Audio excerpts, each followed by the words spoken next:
What's up guys, welcome to Munchkins Gaming, where we take your gaming to the next level. This is Munchkins logging in to bring you another Exos Heroes video. And welcome back to another first impressions for another core reversal. So we are going to be getting a core reversal for FC Luke, the most reliable Luke. So if you guys don't know what core reversal is basically a rework for older Fate cores that they have released previously, usually at the launch of the game. So this just makes them a little bit more useful, and hopefully people who've gotten that character or will be getting the character, if they are interested in, is definitely going to help you in PvP or PvE. Now, I've been doing a lot of first impressions lately when it comes to Exos Heroes Exos Heroes characters, and I honestly don't have a very good structure just yet. So I thought to myself, I think the way we are going to structure this is going to be kind of similar from what I've been doing, but I just want to structure it better. So we'll start this off obviously looking at like the changes and their skills and abilities and all that jazz. And then we will be talking about PvP, how they are going to be changing the meta, if they are going to change the meta. PvP is going to be separate in two different categories: the offensive and defensive. Offensive is you actually taking control and attacking a different player. Defensively is someone attacking your team that you have set up. So after that, we are going to talk about PvE, whether they what's the use of these characters in PvE. So it's not a complete review because I obviously won't have the character, but at least we can speculate and stuff like that. When it comes to my reviews, I haven't done a review in quite a while, but usually my reviews they do have much more in-depth, like good party composition and stuff like that, and obviously some gameplay as well. So first impressions is a lot of speculation. So let's go ahead and start this video off. I know I'm probably stretched that for long, but I just want to establish how we're gonna do first impressions from now on. So let's take a look. Yeah, FC Luke still has block 2, so basically he will still provoke for 10 turns if an ally takes damage and their health drops down to 30% or less. He will also have a heal over time to himself, and that heals 20% of his attack every turn for 5 turns. He will also gain 1 mana if his own health is 20% or less when this is triggered, and the Heart Strike stacking debuff is still here, obviously, because this is the unique passives for the Banga family. And I mean, this is something that you want to take advantage of, but in order for you to take advantage of these beautiful debuffs, is you have to have a lot of Banga FC Fate cores, or yes, FC and Fate cores, they're the same. So you do need a lot of the Banga family Fate cores in order for you to take advantage of this. Now obviously you can still manage to apply these debuffs, but it just works a lot better if you do have a lot of other Banga family, so you can stack them very quickly. Basically every time you attack a target, they get 1 stacking debuff, and so on and so forth. Now the biggest change they've highlighted in red here is Ultimate Sacrifice. This is going to be a new passive skill for FC Luke. This basically will activate as long as he has a removable buff / recovery / positive effects applied. This will increase his defense and health regeneration effect by 200%, and he will transfer all damage received by his allies with his own share health effect to himself. So in terms of abilities or skills, or active skills I should say, there's really not much change. The first one still requires 2 mana. Burning Hammer still deals 87% damage to one target and will inflict a provoke on the target. The second one is going to be his buff. which will require 4 mana. Shield of Loyalty. This increases his maximum health by 54% for 9 turns, and he will have share health with all the allies for 18 turns. This will also increase the defense of all allies by 23% of his own defense for 9 turns. So the way I understand this is you do need like to use his skill 2 in order for you to get this effect on the bottom. He will still get this one, like increasing his defense and health regeneration, but you will need to share health in order for him to transfer all the damage that your allies will be receiving to himself. Now if you guys don't know how share health works, it basically will he takes a certain percent of the damage for the allies, and you know, that's just it, a certain percentage. I just don't know the numbers on that. You can leave down in the comments below if you know the exact numbers, but that's how I noticed that ability, or that passive, what's the buff, I guess, let's call it a buff. That's how I know how that buff works. So basically, if you do have share health now, he will take every single damage that his allies will be receiving. So that is a really tankish ability. Now let's talk about PvP. Let's start with offensive PvP, which you have control of this character and of course your team against a player with their team. I think there is definitely some use for FC Luke if you are on the offensive, because you have control of your character. You can use share health straight away. Like Shield of Loyalty, you can do it on the first round and basically activate it. From my memory though, FC Luke is not that quick, so we can go ahead and check him out. So I do believe he is not that quick. So he is a legendary character. That's broke. Now where is he? There he is, and yeah, he's very slow. So let's forget about actually getting it up at the start of the fight. You will end up using this towards the end of that round. And so you will have in the second round an ability, a survivability, especially because the second round really is where all the AoE damage starts piling up. So if you think of the current meta, FC Rara will be doing her skill 2 because of the AI on the second round. So is Bathory, and so is FC Annie. And if they have Shafraken, he does that as well, at least in the back row.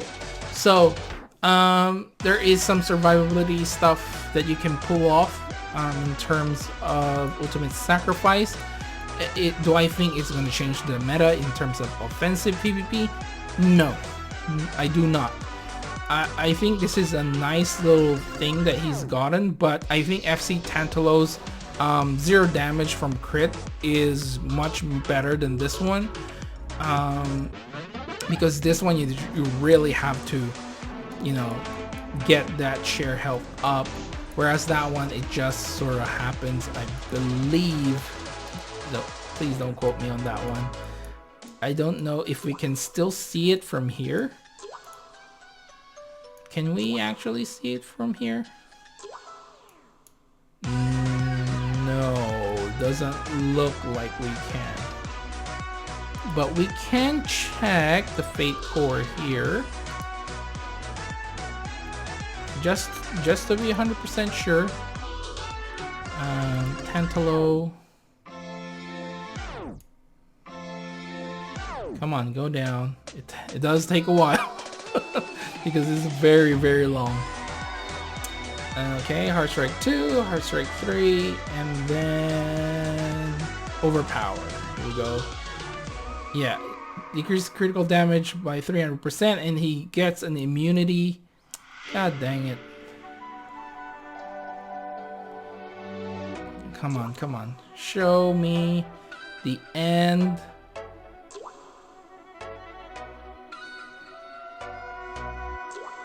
And Sworn Friend grants damage immunity one time when an ally takes a critical hit damage. So that is amazing in terms of, you know, making sure you don't get the crit damage, especially in the AoEs.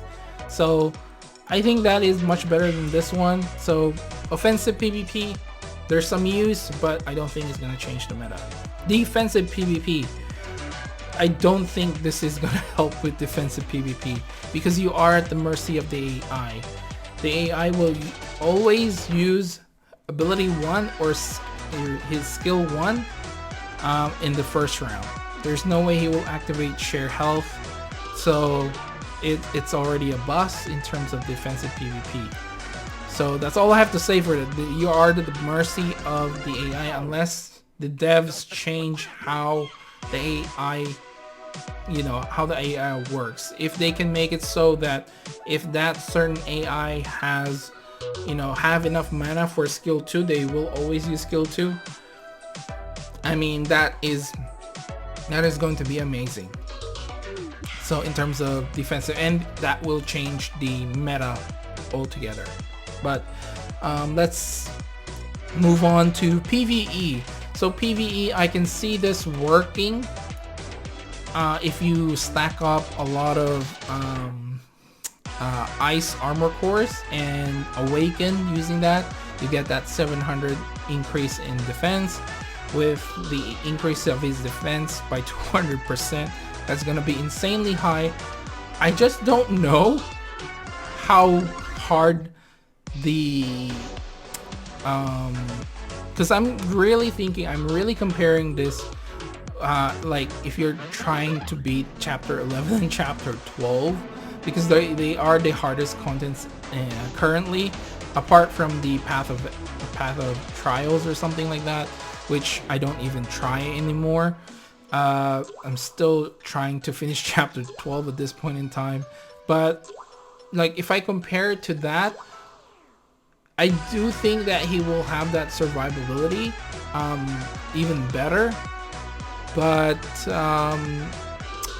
because a lot of the PvE stuff really requires you to have a high amount of DPS as well, he is definitely lacking in that department. But if you do just want to survive and use a lot of DPS characters, and of course some healers as well, he's definitely gonna need one because he's gonna be taking every single damage that they are taking. So that is something to really consider. PvE, what else? Other PvEs do we have? Honestly, the Holy Dragon Grounds is the only other ones. This is definitely something that can help you survive. I just gotta put it out there. This is definitely something that can help you survive, right? Even if it's just for one turn, he takes every single damage. If you do get to the point where he actually uses this, that is the key thing here. If he gets the chance to use this, then you can survive one big hit. He basically will take every single damage, and he will basically die. If he has Tranquil, he will survive that hit, and he can take another hit. So that is something really interesting. But yeah, that's all I can really think of. PvE is just kind of a mess right now because the hardest contents in PvE is just like story. There's really no other PvE that we are currently doing. I mean, Infinity Core, I guess you can use that here, but this is currently pre-season. There's no rewards. I haven't really tried it myself. So what else? I mean, the trade routes, they have their own you know, heroes that you have to use. So there's really nothing. Upir's Labyrinth doesn't really take advantage of a lot of your armor cores and stuff like that, but it's definitely something you can use, especially against, like, I know there is one currently where whenever they crit, they actually do another damage. he can take a lot of those damage, then that will improve your survivability. But again, FC Tantalo is probably better in that department. But in any case, I don't think he's gonna be broken in PvE. So overall, I think, I mean, he's gonna be decent, but I just don't think he is going to be well worth your zest. So that's another thing that I'm doing in this structure, whether he is going to, the characters are going to be worth your zest. I just think FC Tantalo had a much better kit overall, and he has like that poison, which makes him better in PvE anyway. So that is it for this video, guys. Please do remember to click like and subscribe if you haven't already. It does help the channel, and I really do appreciate all the support that you guys give me. Let me know down in the comments below what you think of the structure. Do you like this structure better in terms of going over all the changes, and of course what I think about the change, and going over it in a structural way with PvP and PvE? Let me know down in the comments below. And of course, if you think I missed something, or I might have misinterpreted something, let me know down in the comments below as well. You can always follow me on Facebook and on Twitter at Munchkins Gaming. This is Munchkins logging off. Thank you very much for watching, and I will see you guys in the next level.